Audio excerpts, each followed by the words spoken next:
നമസ്കാരം. വിവേക് ക്രിക്കറ്റ് ചർച്ചയിലേക്ക് സ്വാഗതം. ഇന്ത്യ ഇംഗ്ലണ്ട് T20 പരമ്പര അവസാനിച്ചതോടുകൂടി ഇനി മുതൽ ഇന്ത്യ ഇംഗ്ലണ്ട് ODI സീരീസിലേക്ക് കടക്കുകയാണ്.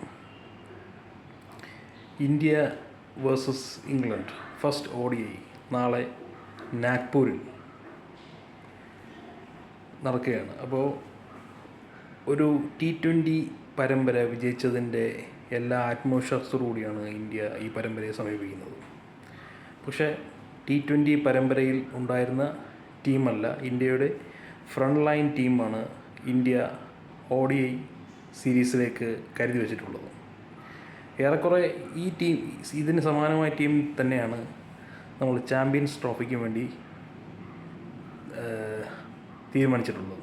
അതുകൊണ്ട് തന്നെ ചാമ്പ്യൻസ് ട്രോഫിക്ക് മുൻപേ ഉള്ള ഒരു മുന്നൊരുക്കമായി ഈ പരമ്പരയെ നമുക്ക് കാണാം.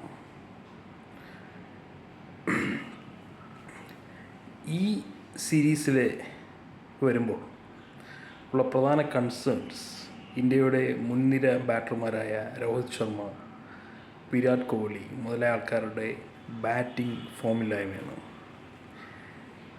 ഈ ഒരവസ്ഥയിൽ ഇത്രയധികം മോശം ബാറ്റിംഗ് ഫോമുള്ള ഈ ബാറ്റ്സ്മാൻമാരെയും വെച്ച് ഒരു ചാമ്പ്യൻസ് ട്രോഫി പോലുള്ള ഒരു പ്രധാനപ്പെട്ട പരമ്പരയ്ക്ക് മുന്നോടിയായി കളിക്കുന്ന ഈ പരമ്പരയിലേക്ക് എത്തുമ്പോൾ ഒരുപാട് കൺസേൺസ് നമുക്ക് ഉണ്ട്. അപ്പോൾ തീർച്ചയായും ആ കൺസേൺസിനെയൊക്കെ തള്ളിക്കളയാൻ അല്ലെങ്കിൽ അതിനെ റൂൾ ഔട്ട് ചെയ്യാൻ ഉള്ള രീതിയിലുള്ളൊരു പ്രകടനം ഈ സീനിയർ ബാറ്റ്സ്മാൻമാരുടെ ഭാഗത്ത് നിന്ന് ഉണ്ടാവേണ്ടത് അനിവാര്യമാണ്.